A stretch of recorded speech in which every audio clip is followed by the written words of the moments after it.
येषु नित्यं भागवत सेवाया भगवती उत्तम श्लोके भक्ति भवती नैष्टिकी कृष्णाय वासुदेवाय देवकी नंदनाय च नंदगोपकुमाराय गोविंदाय नंदिनी। তো আমরা শ্রীমদ্ ভাগবতের সপ্তম স্কন্ধ 11 নম্বর অধ্যায় থেকে পড়ছিলাম। যে অধ্যায়ে নাম হচ্ছে যে সমাজের যে চারটে আশ্রম আছে, আহ সরি চারটে বর্ণ আছে, যেমন আহ ব্রাহ্মণ ক্ষত্রিয় বৈশ্য শূদ্র, এর ব্যাপারে এই অধ্যায়তে সুখদেব গোস্বামী বর্ণনা করছেন। অ্যাকচুয়ালি নারদ মুনি বর্ণনা করছেন না, যুধিষ্ঠির মহারাজকে শোনাচ্ছেন। সেখানে শুরুতে এরকম ভাবে হয় যে সেখানে নারদ মুনি বলছেন যে ব্রাহ্মণের কি কি গুণ থাকে, তার থেকে আপনি বাইরে থেকে দেখে বুঝতে পারবেন যে সে ব্রাহ্মণ। তারপরে ক্ষত্রিয়ের কি কি গুণ থাকে, তার থেকে আপনি বুঝতে পারবেন যে কি সে ক্ষত্রিয়। তারপরে বৈশ্যের কি কি গুণ থাকে, যার থেকে আপনি বুঝতে পারবেন যে সে বৈশ্য। তারপরে শূদ্রের কি কি গুণ থাকে। হ্যাঁ। তো এভাবে বিভিন্ন, তারপরে যখন ধর্ম সংকট আসে তখন কি হয়, কি করা উচিত, তখন বিভিন্ন বর্ণের মধ্যে কিরকম ভাবে কাজকর্ম হয়। তারপরে খুব ইম্পর্টেন্ট জায়গাতে নারদ মুনি বলা শুরু করে, সেটা হচ্ছে স্ত্রী ধর্ম। যে একজন আদর্শ স্ত্রী তার কিরকম হওয়া উচিত। আর সেখানে ঘুরিয়ে ফিরিয়ে প্রভুপাদ তাৎপর্য একজন আদর্শ যে স্বামী হয় বা পতি হয় তারও ব্যাপারে এখানে কিছু কিছু বলে। ঠিক আছে, তো এই জায়গাটা খুব ইম্পর্টেন্ট আছে বিকজ বোঝেন। Text number 25। স্ত্রীণাম চাপতি দেবানাম তশ্রুণু তশ্রু সানুকূলতা তৎ বন্ধুস্বা অনুবৃত্তিশ্চ নিত্যম তৎ ব্রত ধারণম। ট্রান্সলেশন। তো এখানে ট্রান্সলেশন করবো।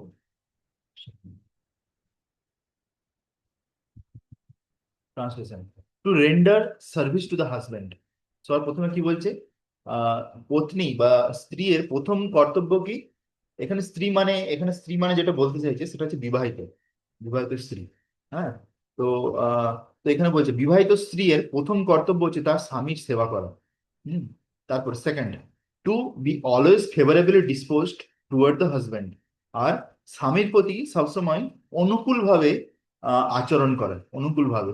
মানে এটা এরকম ভাবে বলা যেতে পারে, যদি ধরুন বৈদিক সভ্যতা অনুযায়ী যদি একজন পত্নী বা একজন স্ত্রী, সে যদি যখন বিয়ে হলো কোনো পুরুষের সঙ্গে, তার স্বামীর সঙ্গে যখন থাকছে, তখন সে যদি ভক্ত নাও হয়, তো সে আহ যেহেতু দেখছে স্বামী ভক্ত, স্বামী ষোলমালা করছে, ভগবানের পুজো করছে, চার নিয়ম পালন করছে, তো স্ত্রী কি করবে, তাকে দেখে তার সঙ্গে সঙ্গে ফলো করবে সেটা, আর তাকে সাহায্য করবে যাতে সে ভালো করে সেটা করতে পারে। তো এইটাকে ইংলিশে কি বলছে, to be always favourably dispose toward the husband. তারপর সেকেন্ড কি বলছে, to be equally well dispose toward the husband relatives and friends. তারপরে স্বামীর যে বন্ধু বান্ধব বা তার যে সম্বন্ধী বা তার যে ঘরের লোক, তার প্রতিও ভালোভাবে সে ব্যবহার করবে। And to follow the vows of the husband. হ্যাঁ, এটা খুব important line, to follow the vows of the husband. এর মানে হচ্ছে যে স্বামী বা পতি যদি কোনো আহ ভাও মানে নিয়ম যদি পালন করে, পত্নী পতিকে সেই নিয়মটা পালন করতে সাহায্য করবে। বুঝা গেছে, সাহায্য করবে। এটা হচ্ছে যে to follow the vows of the husband. মানে এর মানে এরকম হতে পারে যে ধরো স্বামী ঠিক করলো যে আমি বাকি জীবনটা, সারা জীবনটা আর কোনোদিন আমি কিন্তু আম বা মিষ্টি খাবো না। ঠিক আছে, এটা আমি সারা জীবন ত্যাগ করবো। তো পত্নীর কি করা উচিত, পত্নীটার সঙ্গে সঙ্গে তাদের হ্যাঁতে হ্যাঁ মিলানো উচিত। বলা উচিত ঠিক আছে, আমিও আমার স্বামীর পদক্ষেপ ফলো করব, দিয়ে আমিও সারা জীবন আর কোনোদিন মিষ্টি খাবো না। বুঝা গেছে।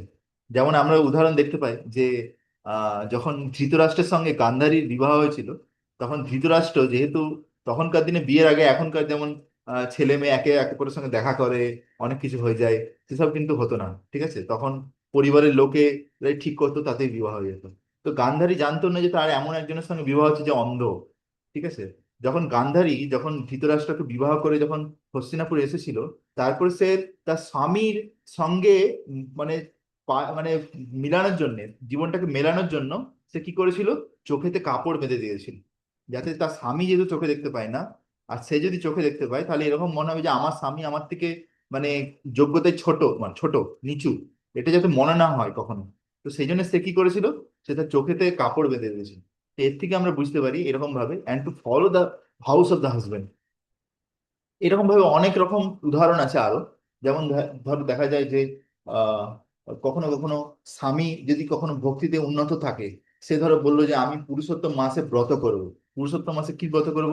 সারা পুরুষোত্তম মাসে আমি প্রত্যেকদিন সিদ্ধ সিদ্ধ খাবার খাবো। তখন স্ত্রীর হয়তো সেটা পছন্দ নয়, কিন্তু তবুও সে তার স্বামীকে সাহায্য করার জন্য সেও ঠিক করলো যে ঠিক আছে, আমারও উচিত আমার স্বামী যখন করছে তো এটা পালন করা। তো এই লাইনটার মানে হচ্ছে এটা, and to follow the vows of the husband. These are the four principles to be followed by women described as chaste.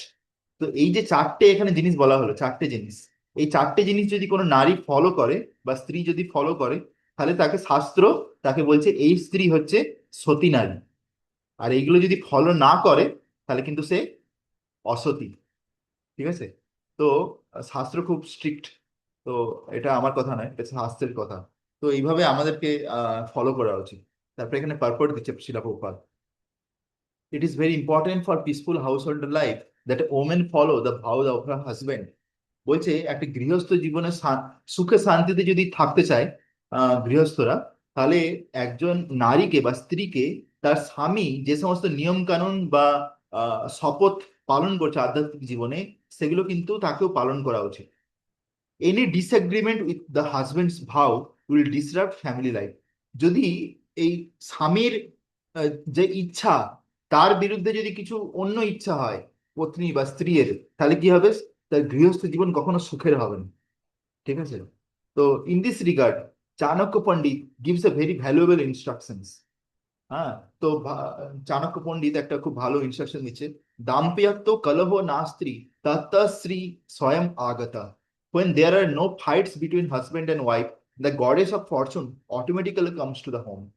যখন বাড়িতে স্বামী আর স্ত্রীর মধ্যে কোনো ঝগড়া হয় না, তখন সেই ঘরেতে লক্ষ্মী দেবী সবসময় বিরাজমান থাকে।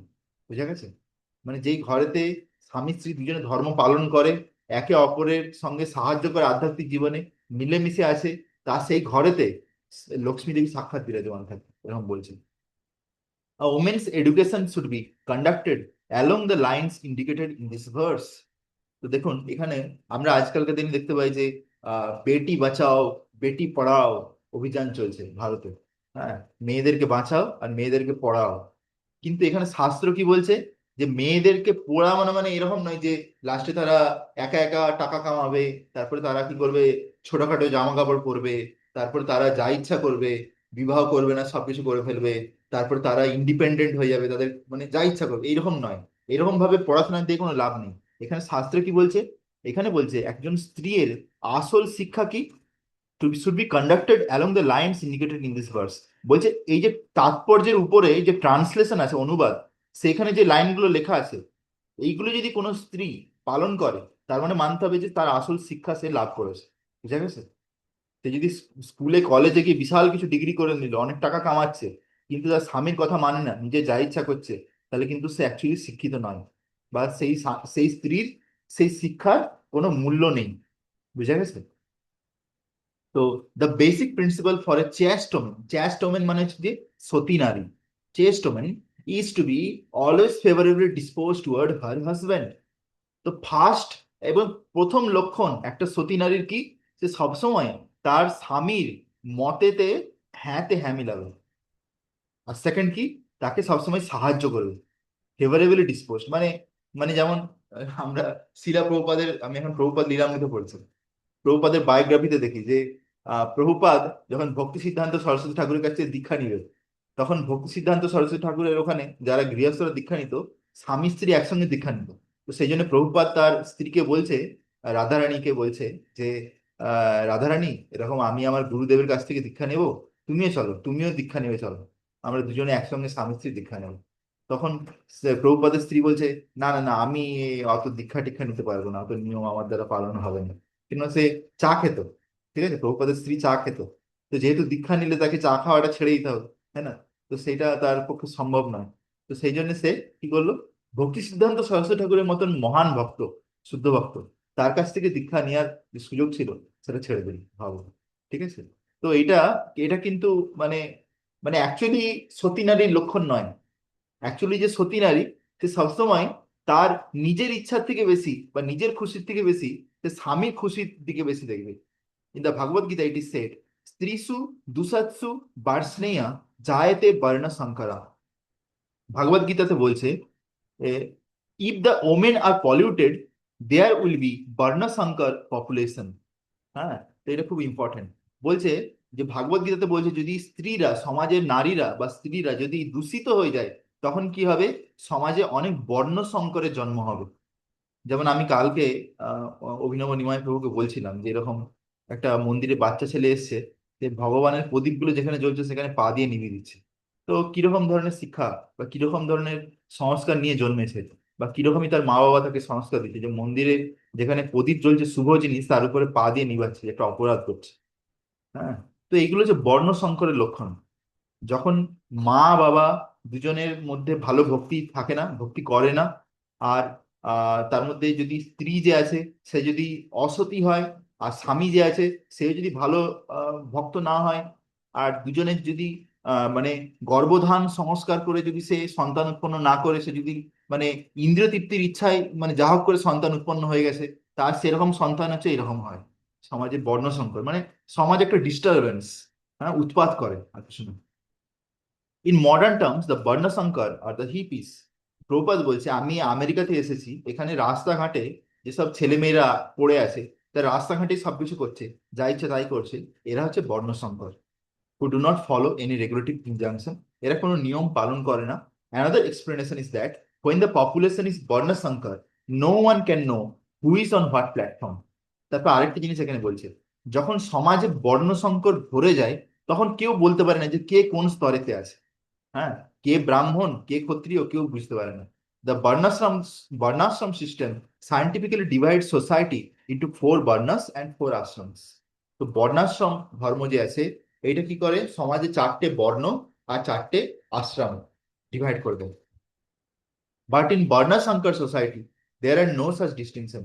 কিন্তু সমাজ যখন বর্ণ সংকর ভরে যায়, সেখানে কোনো এরকম নিয়ম কানুন থাকে না। And no one can know who is who. আর কেউ জানে না যে এরা কারা, এরা কারা, এরা কি করতে চায়।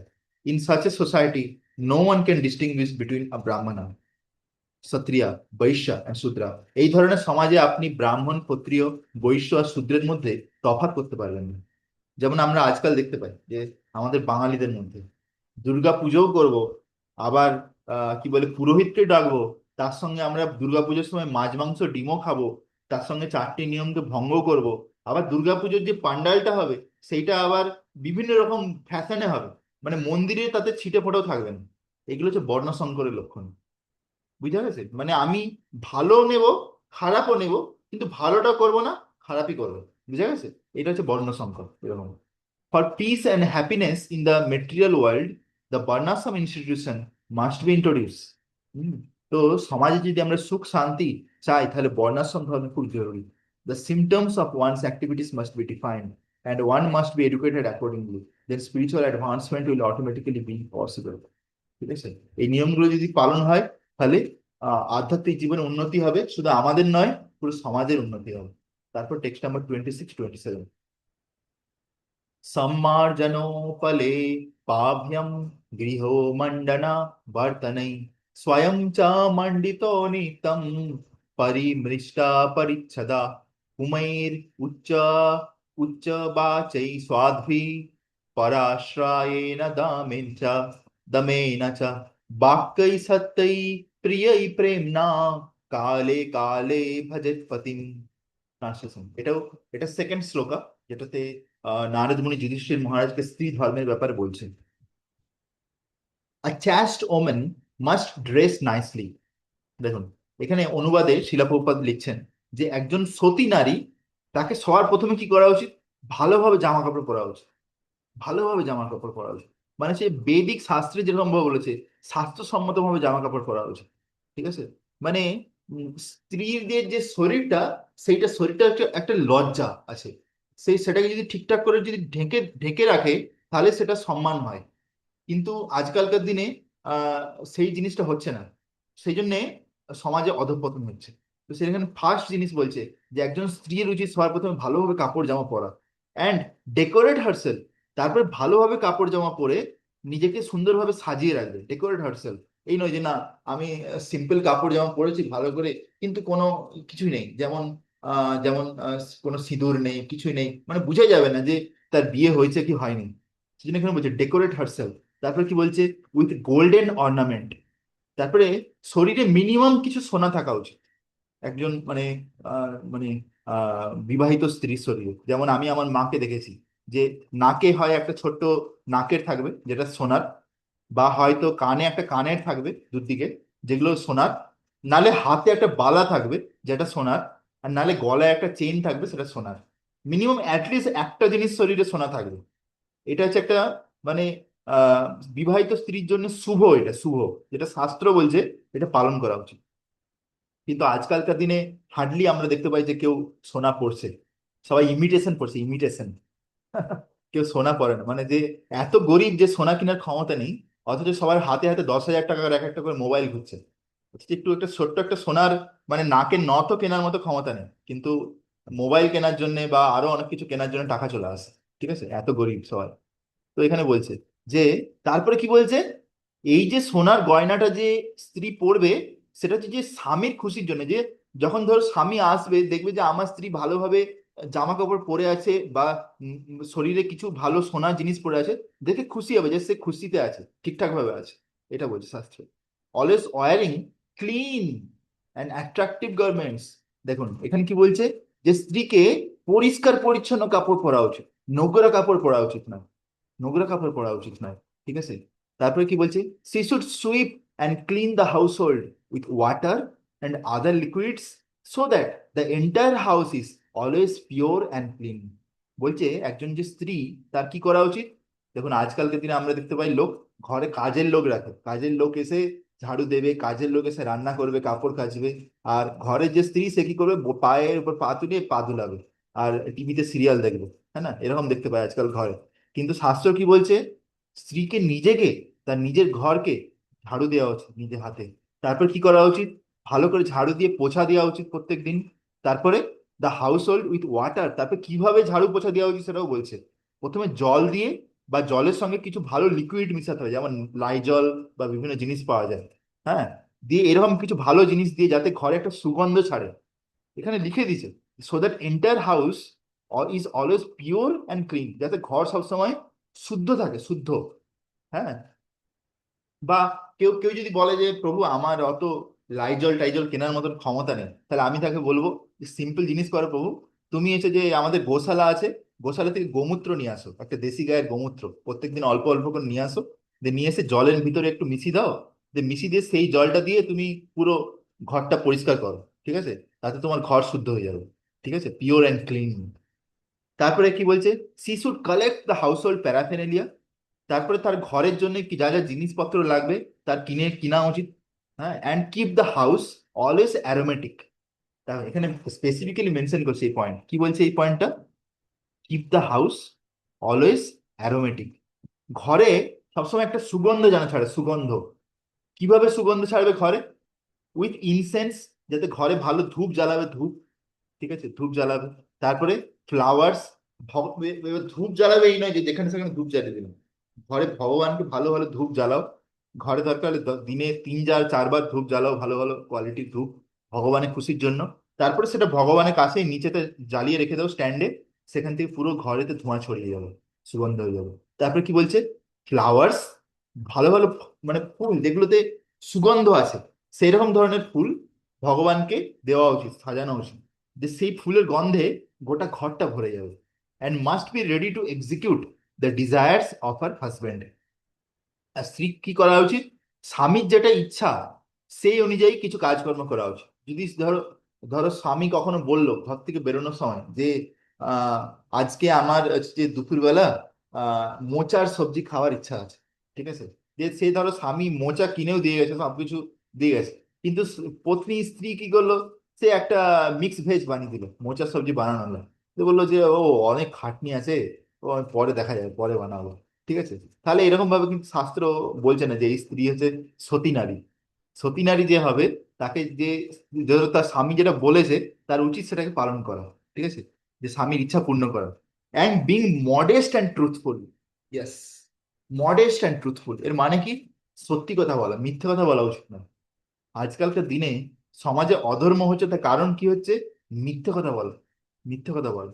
ঠিক আছে, তো আহ একজন স্ত্রী যদি মিথ্যা কথা বলে তাহলে একটা মানে অধর্ম অনেক বেড়ে যায়, অনেক কিছু অধর্ম বেড়ে যেতে পারে সমাজে। তো সেই জন্য একজন সতী নারীর লক্ষণ হচ্ছে সে কখনো মিথ্যে কথা বলবে না। কন্ট্রোলিং হার সেন্সেস, তার ইন্দ্রিয়গুলোকে সংযম করবে। অ্যান্ড স্পিকিং ইন সুইট ওয়ার্ডস। হ্যাঁ, ভাগবত গীতার একটা শ্লোক আছে, আপনারা তো দুজন ভক্তিশাস্ত্রী পড়েছেন, আপনারা হাতে মুখস্থ আছে। অনুদ্বেগ করম বাক্যম সত্যম প্রিয় হিতম চ জাত। ঠিক আছে, কিভাবে কথা বলা উচিত এই ব্যাপারে এই শ্লোকটা ভাগবত গীতাতে বলছে যে সত্যম প্রিয় হিতম চ জাত। সত্যম মানে সত্যি কথা বলা, প্রিয় মানে যেটা শুনে লোকের ভালো লাগবে, হ্যাঁ, তারপরে কি বলছে, হিতাম চাজা যেটাতে ভালো হবে। তো এইখানে সেরকমই ভাবে বলছে যে একজন স্ত্রীকে মিষ্টি ভাবে কথা বলা উচিত। মানে কি বলবো, খ্যাস খ্যাস খ্যাস খ্যাস করে কথা বলা উচিত না। যেমন ধরুন, আমি অনেক সময় দেখেছি যে আমাদের ঘরে আমি যখন ছোট ছিলাম না, আমাদের পাশাপাশি ঘরেতে অনেক লোক থাকতো, সারাদিন খাটাখাটি করে ঘরে আসতো, যে তার যে স্ত্রী ছিল না, সে এমন ভাবে স্বামীর সঙ্গে কথা বলতো না, মানে রুক্ষ সূক্ষ্ম ভাবে, যে ঝগড়া বেঁধে যেত। ঠিক আছে, স্বামী স্ত্রীর মধ্যে ঝগড়া বেঁধে যেত। দিয়ে দেখতাম যে এ ওকে খুন্তি ফিকছে, এ ওকে মগ ফিকছে, বালতি ফিকছে, দিয়ে মানে বাইরেও মানে যুদ্ধ করে এসছে, চাকরি করে বা কাজ করে, আবার ঘরে এসেও যুদ্ধ চলছে, হ্যাঁ না? তো সেই জন্য এখানে কি বলছে যে মানে ভালোভাবে কথা বলতে, মিষ্টি ভাবে কথা বলতে। ঠিক আছে, সেটাই। তারপরে কি বলছে, আ chaste woman should engage in the service of her husband with love according to time and circumstance। তারপরে একজন সতী নারীর স্থান কাল পাত্র অনুযায়ী তার স্বামীর সেবা করা উচিত, আর ভালোবাসার সঙ্গে সেবা করা উচিত। ঠিক আছে, তো এইভাবে এখানে শিলা প্রভুপাদ ট্রান্সলেশন দিচ্ছেন। নেক্সট শ্লোকা, এটাও স্ত্রী ধর্মের উপরে। সন্তুষ্টা লোলুপা দক্ষা ধর্মজ্ঞা প্রিয় সত্যবাক অপ্রমত্তা শুচি স্নিগ্ধা পতিম ত্বা আপ্রতিম ভজেত, আপতিম ভজেত। ট্রান্সলেশন অনুবাদ, A chaste woman should not be greedy। বলছে একজন যে সতী নারী, তার কখনো লোভী হওয়া উচিত নয়, লোভী। ঠিক আছে, লোভী মানে ধরো আহ এটা উদাহরণ এইভাবে দিয়ে যেতে পারে যে ধরো স্বামী যখন ঘরে ফিরে এসেছে, বা পতি যখন ঘরে ফিরে এসেছে, সে ধরো আহ তিনটে তিনটে রসগোল্লা নিয়ে এসছে, তিনটে রসগোল্লা কিনে নিয়ে এসছে বাইরে থেকে। ঠিক আছে, ভাবলো যে আমার ঘরের লোকদেরকে একটু রসগোল্লা খাওয়াই। তো ঘরে ধরো তিনজন লোক আছে, তার একটা বাচ্চা আছে, আর স্বামী স্ত্রী আছে। এবারে যদি ধরো যে পত্নী, সে যদি খুব লোভী হয়, সে কি করতে পারে, সে একটা রসগোল্লাকে প্রথমে খেয়ে নিতে পারে। তো তারপরে কি হবে, তারপরে দেখবে দুটো বেঁচে আছে, তখন বলবে দেখো দুটো তো আছে, তো তুমি অর্ধেকটা নাও, আর বাচ্চা অর্ধেকটা নিবে, আর আমি আরেকটা পুরোটা খেয়ে নিই। ঠিক আছে। তো এরকম ভাবে এখানে বলছে এটা কিন্তু করা উচিত না। তো স্ত্রীকে তার লোভের উপর সংযম করা উচিত। হ্যাঁ, যেমন আমি আমার মাকে দেখেছি যে যদিও আমি আমার মানে আমি আমার মায়ের কথা বারবার বলছি, আমি এটা বলতে পারি যে আমার মা হয়তো কিছু জিনিস পালন করেনি, যেমন যেমন নন ভেজ খাওয়া, চার নিয়ম পালন করা, সেসব ব্যাপারে আমি বলছি না। বাট বেসিক যে স্ত্রীর ধর্ম, সেগুলো খুব ভালোভাবে পালন করেছে, আমি সেটা দেখেছি।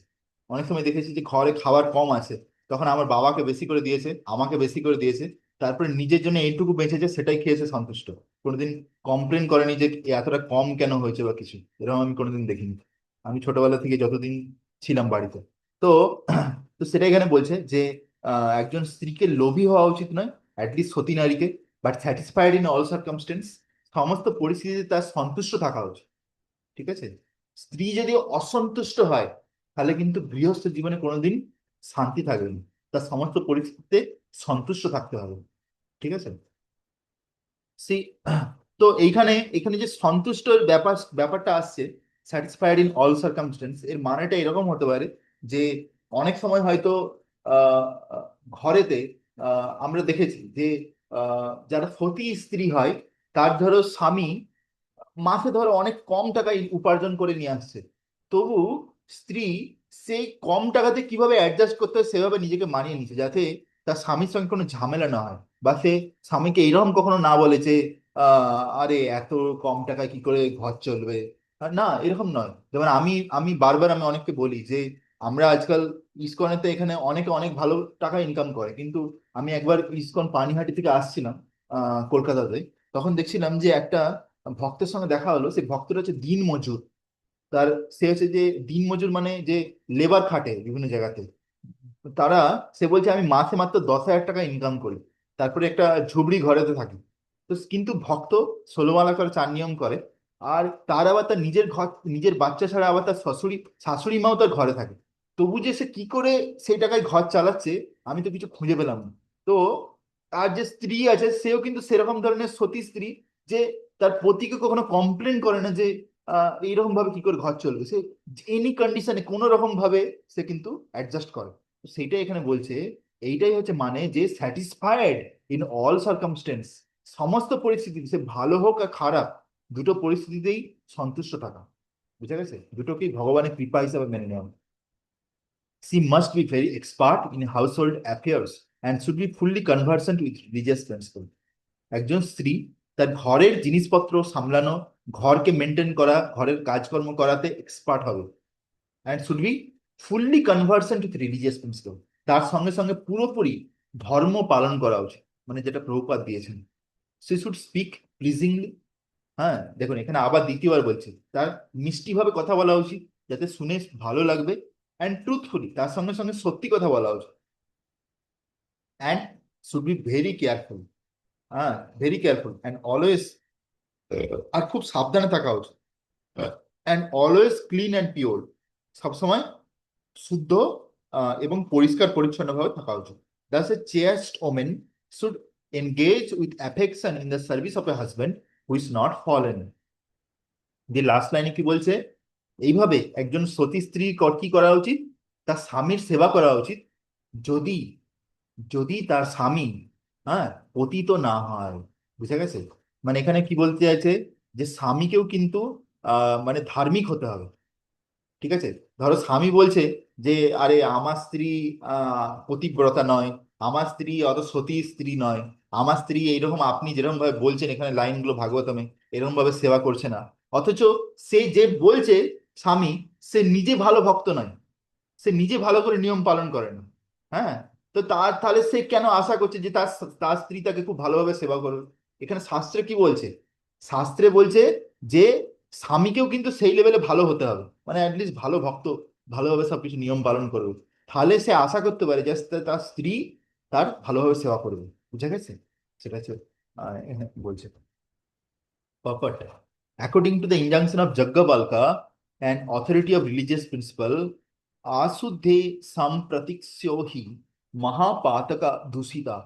One is considered contaminated by the reaction of great sinful activities when one has not been purified according to the methods of Dasavidha Samskar.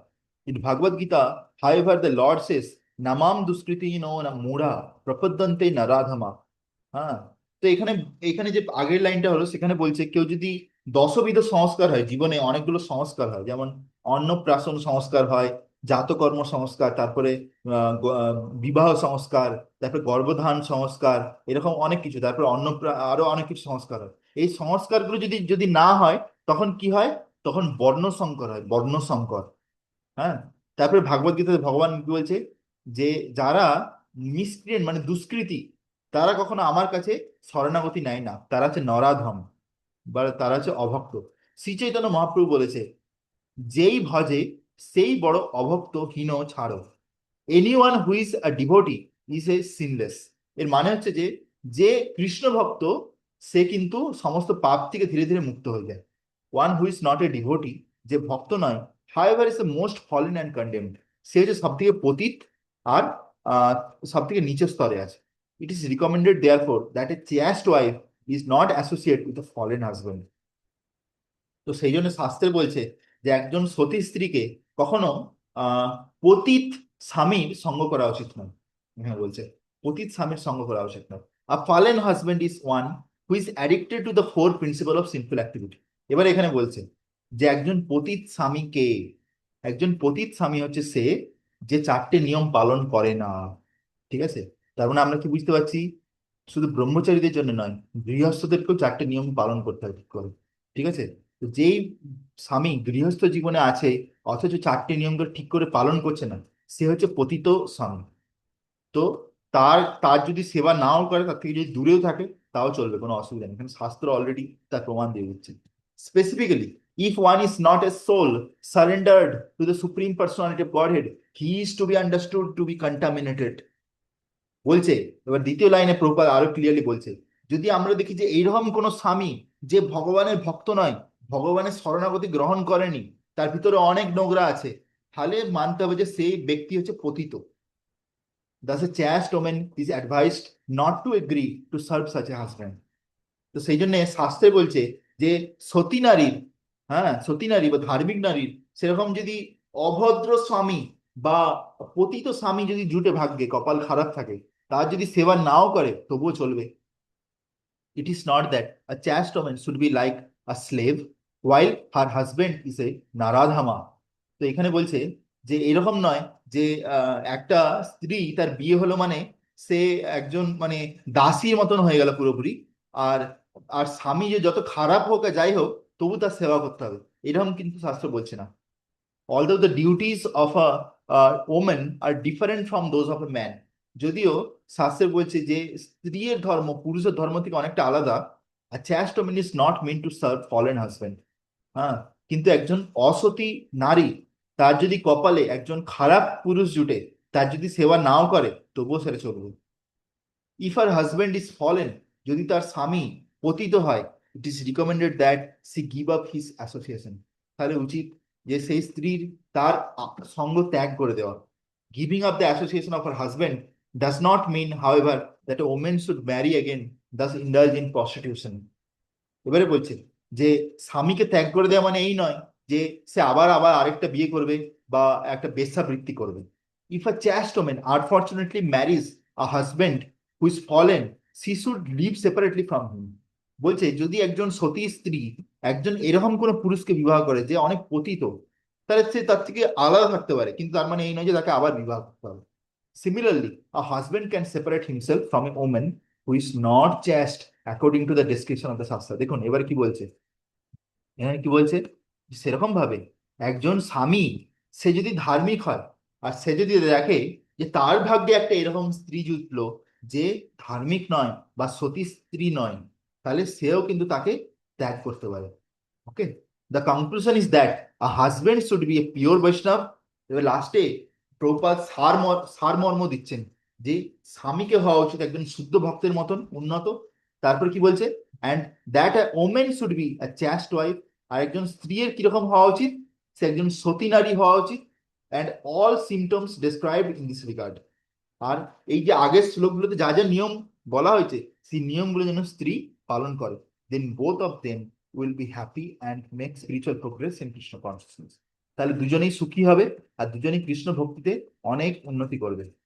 হ্যাঁ, তারপর এখানে বলছে ये पतिं हरि भावेन भजेत श्री इव तत्परा हरि आत्माना हरेर लोके पत्या श्रीर इव मोदते।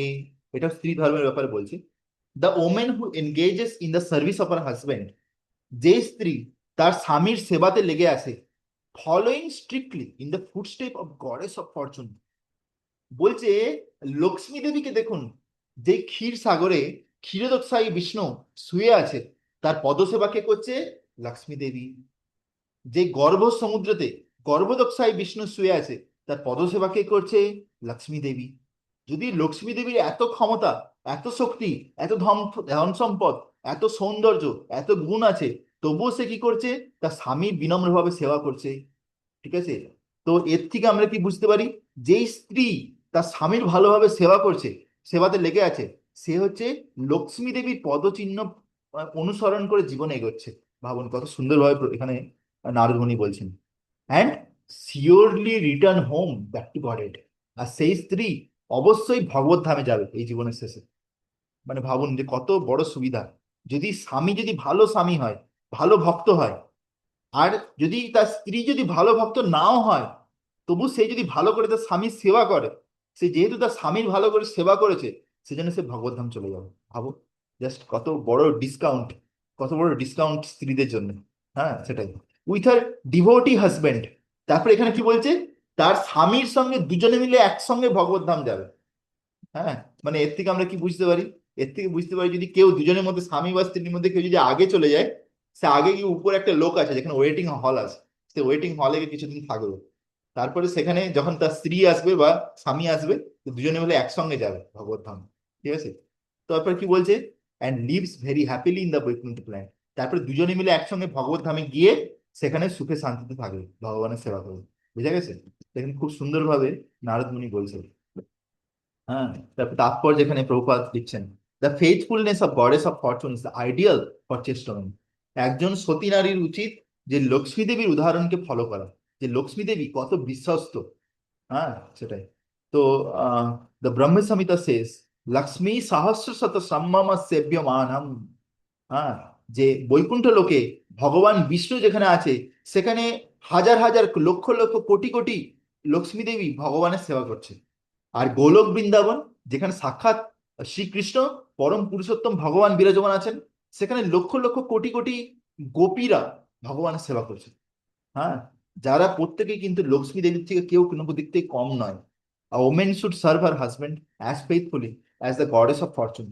যেমন ভাবে লক্ষ্মী দেবী নারায়ণের সেবা করে, সেরকম ভাবে একজন সতী স্ত্রী তার স্বামীর সেবা করা উচিত। A man should be an ideal servant of the Lord. তারপর প্রভুপাদ লিখছেন, একজন পুরুষকে ভগবানের একদম পারফেক্ট দাস হওয়া উচিত, পারফেক্ট সেবক হওয়া উচিত। সে যে সেবা করবে, সে সেবাতে যেন কোনো চিটিং না থাকে। সে যে সেবা করবে একদম যেন খাঁটি দুধের মতন যেন খাঁটি হয়, খাঁটি ভাবে সেবা করে। ঠিক আছে? And a women should be an ideal wife like the goddess of Fortune.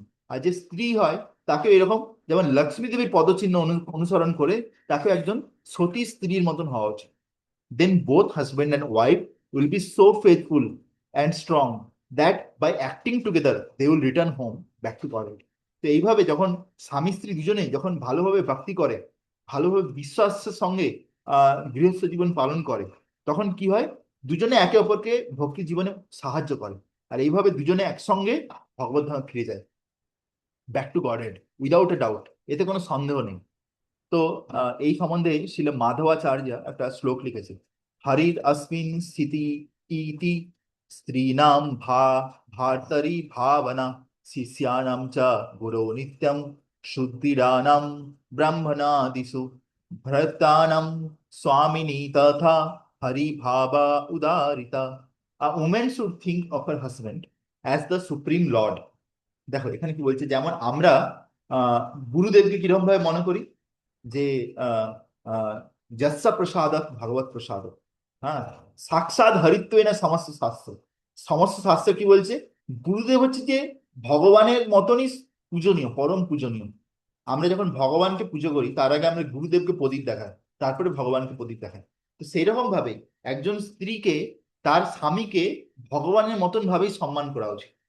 Similarly, a disciple should think of the spiritual master as a supreme person of Godhead. সেরকম ভাবে একজন শিষ্য বা শিষ্যাকে, তার গুরুদেবকে ভগবানের মতন ভাবে দেখা উচিত। আর shudra think of a brahmana as a supreme personality of godhead. আর একজন শূদ্রকে, তার ব্রাহ্মণকে আহ ভগবানের মতন ভাবে দেখা উচিত। আর একজন দাসকে, and a servant should think of is master as a supreme personality of Godhead. একজন দাসকে, তার প্রভুকে ভগবানের মতন ভাবে দেখা উচিত, তাকে সেরকম ভাবে সম্মান করা উচিত।